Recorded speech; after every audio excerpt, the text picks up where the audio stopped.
विज्ञान भारती कक्षा 8 अभ्यास कार्य पुस्तिका के अंतर्गत आज हम इकाई 1 विज्ञान एवं तकनीकी के क्षेत्र में नवीनतम प्रगति के अभ्यास प्रश्नों को हल करेंगे।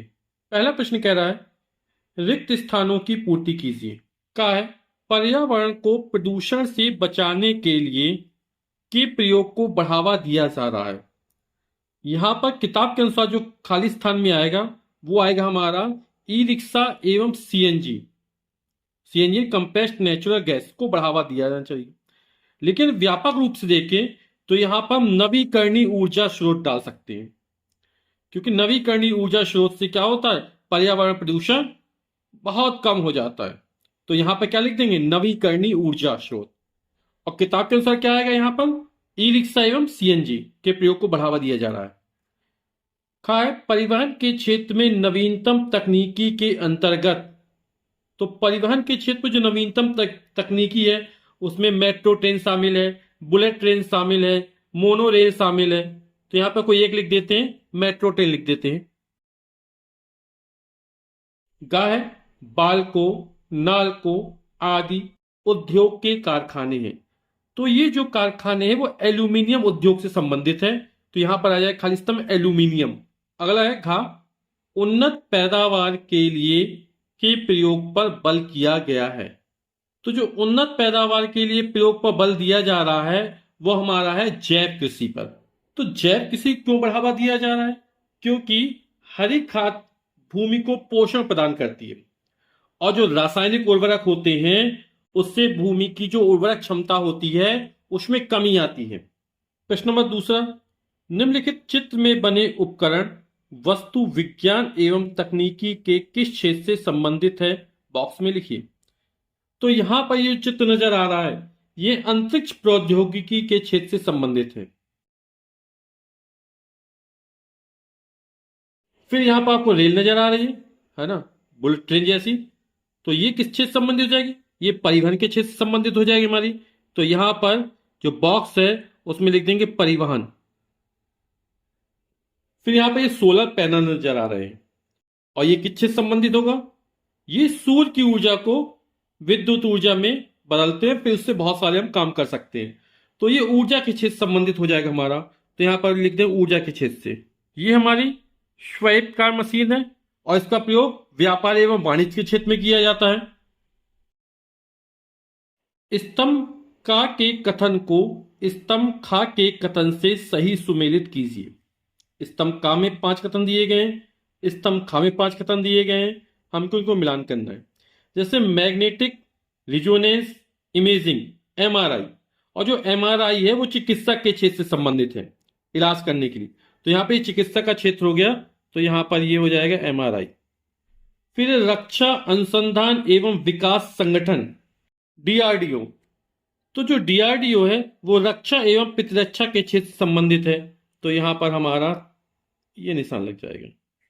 फिर वायरलेस फाइडेलिटी वाईफाई, ये हमारा संचार के क्षेत्र से संबंधित है। तो ये हमारा संचार क्षेत्र में आ जाएगा। तेल एवं प्राकृतिक गैस कारपोरेशन ओएनजीसी, और ये हमारा पेट्रोलियम के क्षेत्र से संबंधित है। तो ये हमारा पेट्रोलियम के क्षेत्र में चला जाएगा। और लास्ट बचा फ्लिपकार्ट स्नैपडील, तो ये हमारा व्यापार के क्षेत्र से संबंधित है। प्रश्न के 4, निम्नलिखित प्रश्नों का उत्तर एक शब्द में लिखिए। का है पुनः प्राप्त किए जाने वाले ऊर्जा के स्रोत को क्या कहते हैं। तो जो पुनः प्राप्त किए जाने ऊर्जा के स्रोत होते हैं उनको हम नवीकरणीय ऊर्जा के स्रोत कहते हैं और ये व्यापक और असीमित होते हैं। धन प्राप्ति के उद्देश्य से वस्तुओं का क्रय विक्रय कहलाता है। तो धन प्राप्ति के उद्देश्य से वस्तुओं का जो क्रय विक्रय कहलाता है उसको बोलते हैं वाणिज्य, लेकिन व्यापार का अर्थ होता है क्रय विक्रय। यदि व्यापार की चर्चा करें तो व्यापार का क्रय विक्रय से शामिल है, लेकिन जब धन प्राप्ति का उद्देश्य हो और वस्तुओं का क्रय विक्रय किया जाए तो वो हमारा कहलाता है वाणिज्य। फिर क्या है सरकार की आम नागरिकों के लिए उपलब्ध सुविधाओं को इंटरनेट के माध्यम से उपलब्ध कराना क्या कहलाता है। तो यहां पर इसको बोलेंगे ई गवर्नेंस या ई शासन कहलाएगा हमारा। कच्चे माल को मूल्यवान उत्पाद में परिवर्तित कर अधिक मात्रा में वस्तुओं के उत्पादन को क्या कहते हैं। तो इसको विनिर्माण या वस्तु निर्माण कहते हैं। फिर है शिक्षा के लिए समर्पित भारत के पहले उपग्रह का क्या नाम है। तो इसको आप लोग बहुत अच्छे से परिचित होंगे और ये हमारा उपग्रह आपके मन में भी आ गया होगा, क्या है, एडुसेट है। अगला है प्रश्न के 5। अमन के घर बिजली की खपत अधिक है, जिससे विद्युत बिल अधिक आने से वह परेशान था। इसकी चर्चा जब उसने अपने मित्र प्रकाश से किया तो प्रकाश ने उसे सोलर सेल पैनल का प्रयोग करने की सलाह दी। सोलर सेल पैनल के प्रयोग से क्या फायदा होगा, संक्षेप में लिखिए। तो यहां पर सोलर सेल पैनल जो होता है वो सूर्य की जो सौर ऊर्जा होता है उसको विद्युत ऊर्जा में बदलता है। तो इसके प्रयोग से एक बार जब शुरुआत में लगवा देंगे तो बिजली का बिल बहुत कम हो जाएगा। हम यहाँ पर ऊर्जा का उत्पादन करेंगे, है ना। और क्या करेंगे, ये हमारी पर्यावरण प्रदूषण एवं पर्यावरण क्षति को भी क्या कर देगा, कम कर देगा। क्योंकि बांध की सहायता जो बिजली बनाई जाती है उसमें बहुत सारे पेड़ काट दिए जाते हैं, है ना, बहुत सारे लोग प्रतिस्थापित होना पड़ता है। तो सोलर सेल पैनल के प्रयोग से बिजली का बिल कम हो जाएगा। इसके प्रयोग से पर्यावरण प्रदूषण एवं पर्यावरण क्षति को कम किया जा सकता है। अगला प्रश्न संख्या 6। नव्या अपनी मां के साथ बाजार गई। वह पर्स में रुपये रखना भूल गई। इसके बावजूद दोनों ने खरीदारी कर भुगतान किया। सोचिए, बिना नकद धनराशि के नव्या और उसकी मां ने कैसे खरीदारी की। तो आजकल डेबिट कार्ड, क्रेडिट द्वारा भुगतान हो जाते हैं। स्वाइप मशीन रखी होती है, उसकी सहायता से भुगतान कर सकते हैं। आजकल मोबाइल में कई तरह के ऐप आ गए हैं, जैसे फोन पे ऐप, पेटीएम, गूगल पे। तो इससे ऑनलाइन लेन देन में आसानी होती है। तो इन्हीं का प्रयोग करके नव्या और उसकी मां ने क्या किया होगा, खरीदारी की होगी और भुगतान किया होगा। तो क्रेडिट कार्ड या डेबिट कार्ड के प्रयोग द्वारा भुगतान कर सकते हैं। मोबाइल पर फोन पे ऐप, पेटीएम या गूगल पे के प्रयोग से, या फिर ऑनलाइन लेन देन प्रसंस्करण। प्रश्न संख्या 7 कह रहा है, रमन के माताजी गंभीर बीमारी से पीड़ित थी। उन्हें ले जाकर डॉक्टर को दिखाना मुश्किल था। उसने मोबाइल पर डॉक्टर से चिकित्सीय परामर्श लेकर इलाज कराया, जिससे उसकी मां को आराम मिला।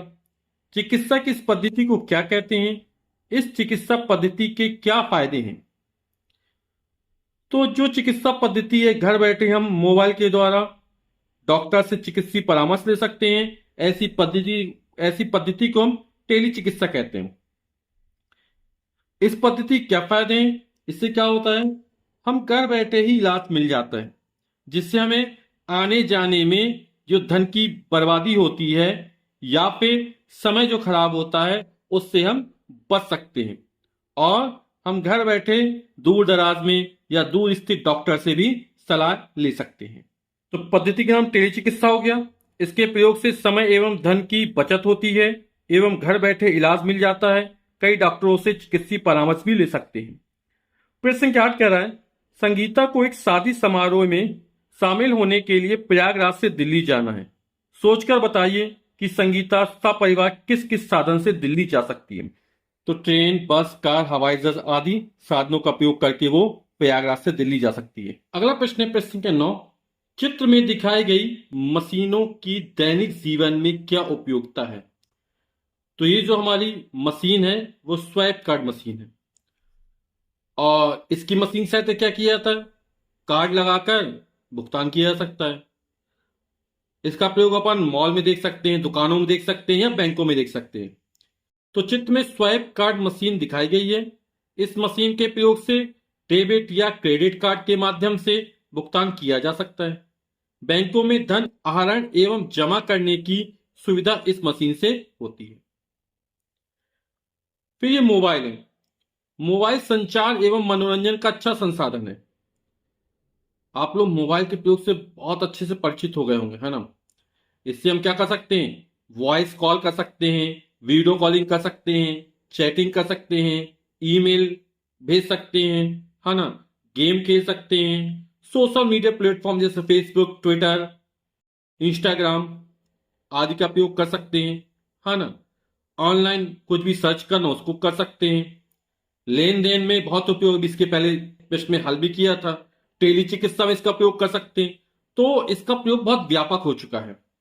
प्रश्न संख्या 10 है, रहीम अपने गांव घूमने गया, वहां उसने देखा बिजली के बल्ब व पंखे सोलर सेल पैनल से चल रहे थे। खाना बनाने के लिए गोबर गैस का प्रयोग हो रहा था। पवन चक्की से आटे की चक्की चलाने व कुएं से पानी निकालने का कार्य हो रहा था। बताइए का उपयुक्त उपकरण के प्रयोग को बढ़ावा देना चाहिए या नहीं। तो इस तरह के प्रयोग को बिल्कुल बढ़ावा देना चाहिए, क्योंकि ये ऊर्जा की बचत करती हैं। तो इस तरह के उपकरण के प्रयोग को बढ़ावा देना चाहिए, क्योंकि ये सभी नवीकरणीय ऊर्जा के स्रोत हैं जो व्यापक और असीमित है। इनके प्रयोग से पर्यावरण क्षति को बचाया जा सकता है। फिर कहा है, सोलर सेल पैनल, गोबर गैस, पवन चक्की से प्राप्त ऊर्जा किस प्रकार की ऊर्जा है। इसको नवीकरणीय ऊर्जा या अक्षय ऊर्जा कहते हैं।